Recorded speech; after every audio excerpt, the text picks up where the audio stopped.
Hey guys, if you want to be a better photographer, you're going to want a shot list. Whether that's a perfectly made up presentation on PowerPoint or you just want to write down some stuff on a napkin like your M&M, you're going to want a shot list. So let's go over the reasons why, and we'll get into it.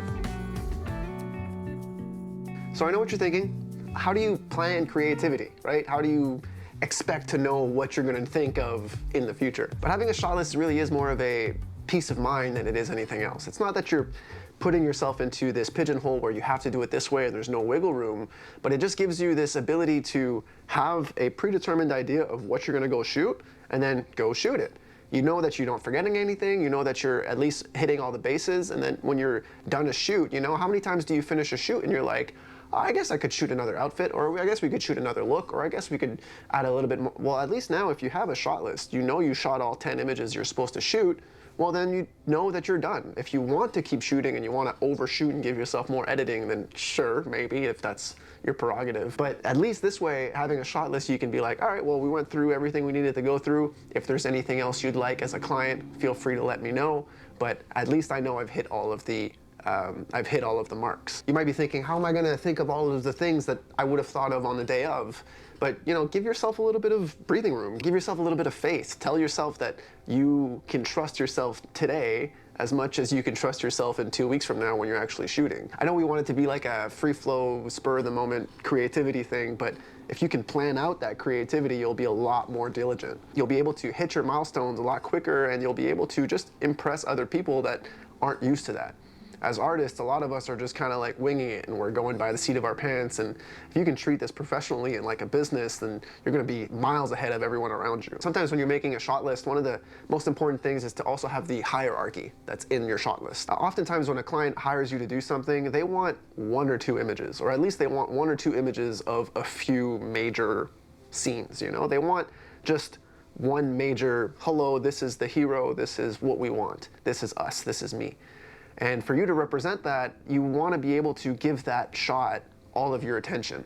So when you have a shot list, you can have this hierarchy in that, you know, maybe your first few images or your first few looks that you do shouldn't be the most important look, but it also shouldn't be at the very end.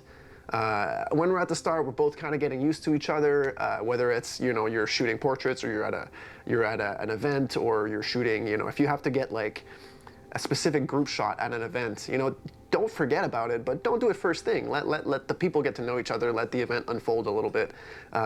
If I'm shooting still life products with a client, I'll make sure that I bang out some of the easier shots first, so like that we can both be on the same page, and then go out and hammer like the big hero shot that's complicated. If you're shooting portraits, you know, like save that favorite outfit of theirs for like the second or third look, not the first one, not the last one. Make sure that they get what they want at the right time of day, or at the right time of your shoot. You know, we're all humans, we're all susceptible to external factors, so just lean into it and understand that, you know, there are better times to propose certain things, and then having a shot list just gives you that ability to kind of organize your shoot in a way that you know that you're not going to forget anything, and you're also going to be able to give the most energy to that best part of the shoot that you're supposed to. You know, not everything is going to be as important as another, and at least this way, if you know ahead of time what's the most important, then you can kind of like reappropriate that way. Being a photographer is not about working hourly. It's not about having these, you know, jobs where, oh, if I work a little bit longer, I'll make a little bit more money. If anything, it's all crammed into one day or a half day or something like that. So if you can maximize your time and maximize your efficiency on that day, that's how you get paid more. If you have a shot list and you hammer through it in 4 hours and they're billing you for 8 hours, well, you can use that extra 4 hours to shoot more, and we're not paid hourly, we're paid by the image, right? So if you can create twice as many images than you billed for, then hopefully your licensing costs can double as well, or at least you can make more money in the long run. If you can over-deliver to your clients, as long as it's within a budget or within a range of a budget, then you can be like, hey, look how much more I can do for you. Hire me again, or can I get a little bit more money out of it? I think it's much more invaluable to be on that end of photography than on the end of, oh, I missed 2, 3, 4 shots. You know what I mean? Like you want to be able to over deliver. That's how you keep getting booked. So let's say you have an 8-hour shoot day and you said you would deliver 20 images. Well, if you get through those 20 images and then you have time and energy and room to keep shooting, it's much more invaluable to keep shooting and to deliver more photos as long as it's within the brief. And that way you can kind of just at the very least over deliver. You can look like a really good photographer. You can look like you're more experienced than the people around you.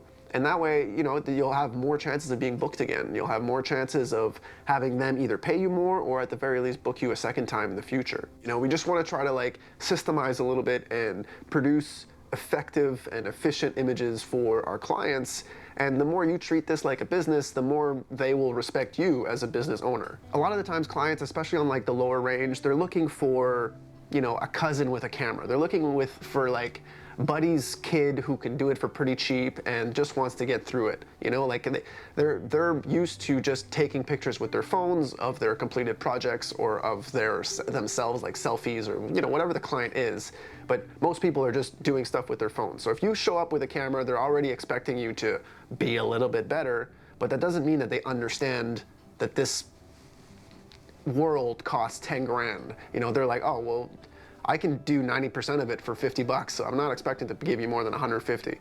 So if you're doing $150 shoots or $200 shoots, or if you're doing shoots for under 1,000, let's say, you know, if you're doing shoots for a couple $100 here and there, I think you have to systemize. You have to show up treating this like a business. If you and it's not that you can't give your all to every shoot, but I think if you spread yourself too thin, it's hard for clients to keep expecting that. You know, it's hard for you to keep delivering time and time again if you just give yourself 120% of everything you got for a, you know, $120 payout. Oftentimes we might go up on shoot day and have a great idea and be super stoked on it, and then we sleep on it, and then we look at the photos the next day and we're like, man, what was I thinking? By doing a shot list, it kind of removes that uncertainty. You know, you can plan a few weeks before, a few days before, and at the very least, when you go back on the day of, you can either follow the set list or just don't at all. You know, you don't necessarily need to follow that to a T. You can still, I mean, you know, when you're creating your shot list, you're probably thinking of it pretty instantly. You know, it's just like a random spur of the moment. It's just you're planning that spur of the moment. Whereas if you wait till the shoot day, well, you still have a second time or a second chance to have that spur of the moment thinking. So you just have now two ideas that you can bounce off of. Both have come from yourself. So you can kind of, you know, use the best one to your advantage. At least that way you've kind of done a bit of your homework and you can be a little bit more prepared on the shoot day. I've done many shoots where I don't have to do the shot list and I just show up and the creative director has given me 12 photos that we need to shoot today, and I just show up, I do my best I can, and I try to be a little bit creative about it, and we go from there. But if you have that luxury to do it yourself, and if you're doing one-on-one with a client and, you know, they want your creative vision and they're just like, all right, have fun with it, do whatever you want. Well, at the very least, have a little bit of an idea. Because when you're shooting, when you're moving lights around in your studio, when you're on set with a person and you're having interactions, you're gonna forget a lot of those cool, big, grandiose ideas that you had, you know? So just write them down, have something to remember, know you won't forget them, and know when you're done your shoot. I'm sure it's gonna be way better in the long run that way. So what is a shot list, right? Like, how do I make one? What does it look like? Well, it doesn't need to be super in-depth. It doesn't need to be pretty and color-coded and numbered and no wiggle room and this is how it has to be. A lot of my shot lists just get jotted down on a little paper like this or a little notebook like this. I bring it to my client meetings and I kind of write things down as I'm talking to them and then go back through the book, and at certain parts of a certain shoot, I'll write it down and I'll say like, oh, I need it to be like this. It's an idea. It's not set in stone, you know? So let's just see here. Now, if I open up the book here, I have some ripped out pages. I have some used in pages. If you look at the shoot that we did last week, through here, I've got a couple like ripped pages. It's really scratchy, but because of this, I'm able to make sure that I get the right shots. You know, if you look at the video from last week with the preserves, I have here that it just says triple stacked, not even, shot from below, shifted up, backlit, scrim. That's it. That's all I got. But at the very least, this way, it's written down so I know I can go in and shoot it. And sure, I have to, in the moment, have to fine tune some of the lighting and I have to make certain things a little bit more perfect. But at the very least, boom, shot one, next. Sometimes, like I was saying, I'll get shot lists from a client. So I'm doing this job with an agency that has a client that booked a social media package and they're due for 15 images this month. And this agency has given me all 15 images, or at least all 15 Instagram captions that they're gonna be posting. And that just gives me an idea of what they want as an image for each of those captions. So I just need to show up on set tomorrow and shoot all 15 of these images, and hopefully they'll be happy with it, you know? Go from there. So yeah, anyway, hopefully you guys caught something from this one. Maybe you go out and make a shot list for your next set. Maybe leave a like on your way out, and I'll see you next week. Later.